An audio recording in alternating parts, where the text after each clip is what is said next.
Richard Cory by Edwin Arlington Robinson. Whenever Richard Cory went downtown, we people on the pavement looked at him.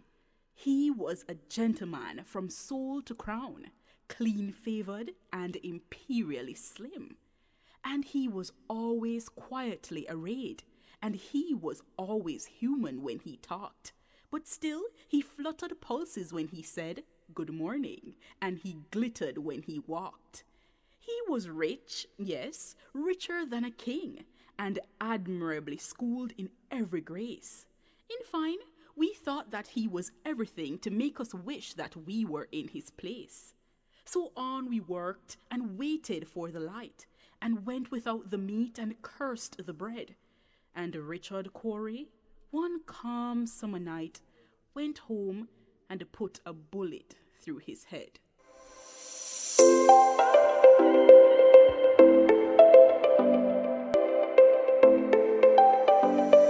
Hello, and welcome to the first installment of Poetry Preements. We're excited. We are excited about this journey. Very excited. How we love poetry, don't it, Dana? No, love it.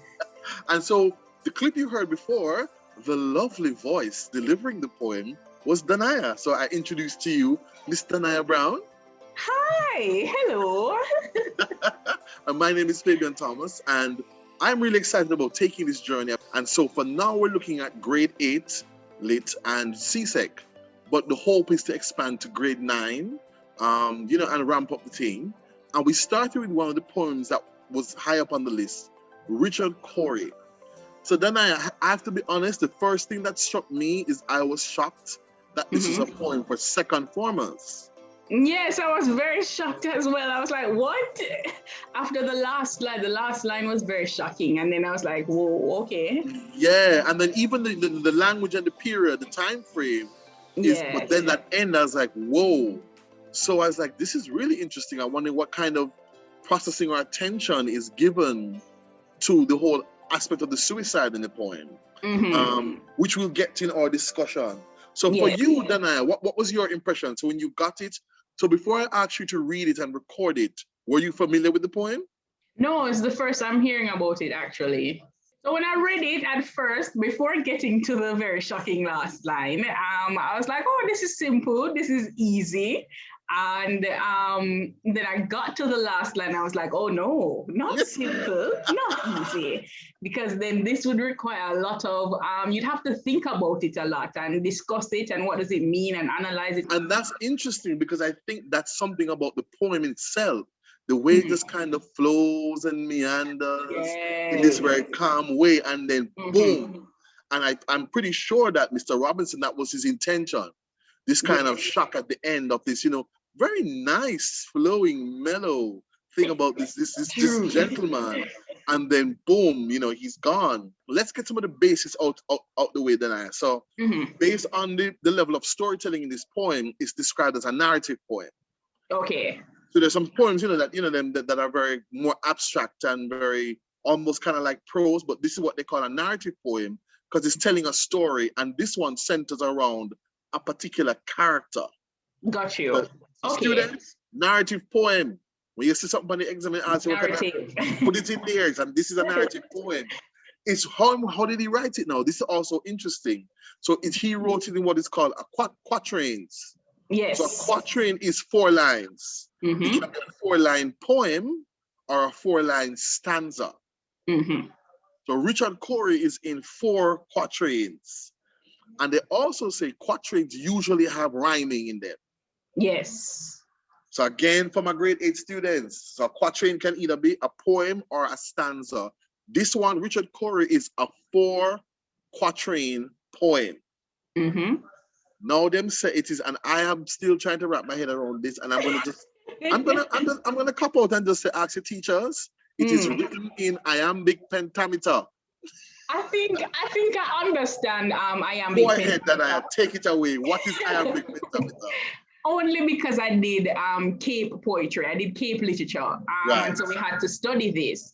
It's usually 10 syllables, right? So think of it in terms of 10 syllables. So these 10 syllables are broken down into 5 meters, call it that.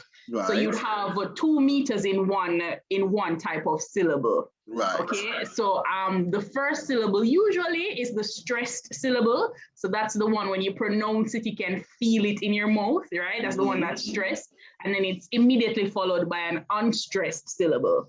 These syllables can be from the same word or they can be from different words.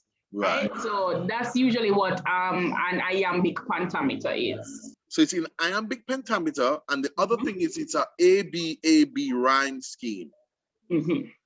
That's the other thing. And so students, again, be open to what that means. So if you label the 4 lines, first line A, second line B, then the next line A and B, the 2 A lines will rhyme and the 2 B lines will rhyme. And when you look at the poem, you'll see that. The other thing is, Dana, how would you describe the tone of the poem? How it sound, the narration sounds to you? The narration sounds very conversational to me. It sounds like somebody speaking to me, like they're telling me the story and they want me to interact, or they think I'm interacting and they're preemptively answering me. So it feels very conversational. And that's one of the main things that when you look at any review of the poem, that's what they talk about, is the conversational tone, which kind of pulls you into this, listening to the details about this man. It pulls you in. Then it does that flip it into that very shocking line at the end in what they call situational irony. So they set us up this ideal life, this perfect man, everybody like him, his clothes turn up. And as you can see from the video, I tried to select images that would give a picture of how these men dressed. So there's a dapper and the watch chain and the cane. And back in those days, they also call them dandies, Dandy. So if you were a dandy, was a well-dressed man, usually wealthy and rich. And so what he does at the end is he sets up, everybody want to be like Richard Cory. He has the perfect life, he has all this money, while we don't have meats, we have to eat bread with no meat. And yet, ironic, curse the bread. Poor bread, not them not, poor bread, before they give thanks for the bread, they might curse the bread because they want meat. And this man with seemingly the perfect life goes home on a calm night and kills himself. So what is the poem saying? What is the poem saying, Dana, with this ironic twist and this shock at the end? This very shocking reveal at the end. Definitely, I think what you should get from the poem, because of what it's trying to say, is that you shouldn't envy people, don't red eye, right? Because you'll never know. Somebody can be rich and fancy and have all the money in the world, but you don't know what's going on their inside, mentally, stuff like that. And to use some phrases and proverbs and things, everything that glitters is not gold. There we go. In Jamaica, a Jamaica one is Simeon, come live with me, are two different things. Two different things. And that we assume that money is the answer to everything. So this man had everything, apparently, and yet the poet, so Robinson, uses a lot of imagery.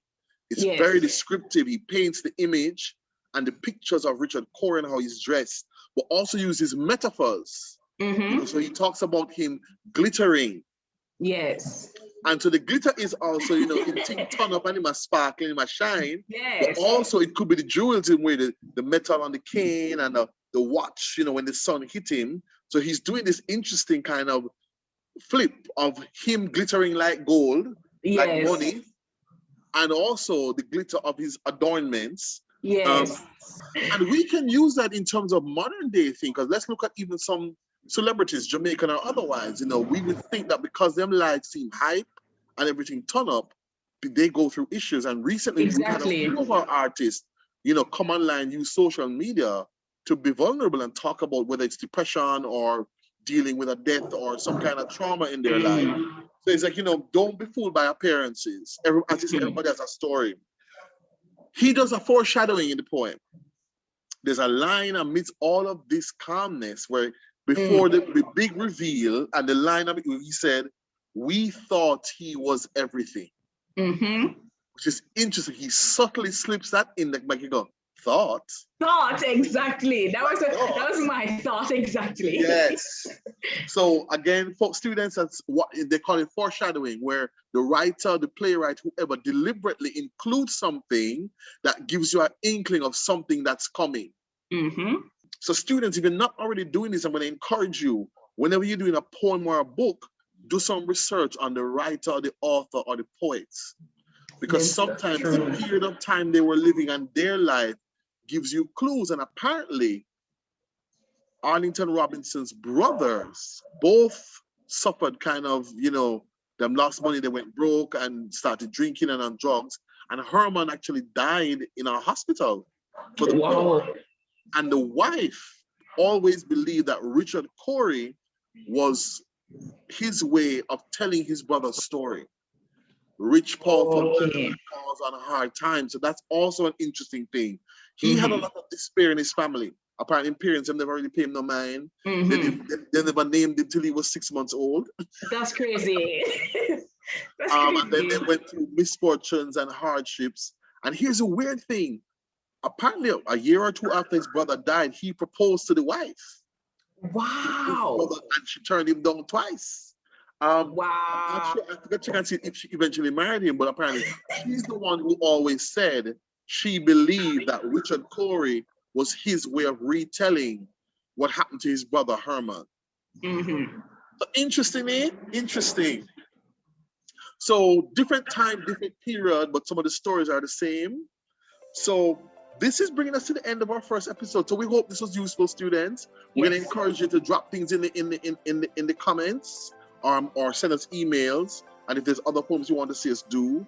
What's coming up? We're also going to be doing West Indies, USA. We're going to be doing Dirty Tough. We're going to be doing Orchids and God's Grandeur, because I did a little survey and we found out that those are problem poems. Yes. And we're going to be doing others. So Danaya, thank you for joining me. Oh, you are welcome. It was my pleasure. My first guest. My pleasure. This has been the first installment of Poetry Preements. My name is Fabian Thomas. Blessings. And here we say, we are defending A's. Later. Take care.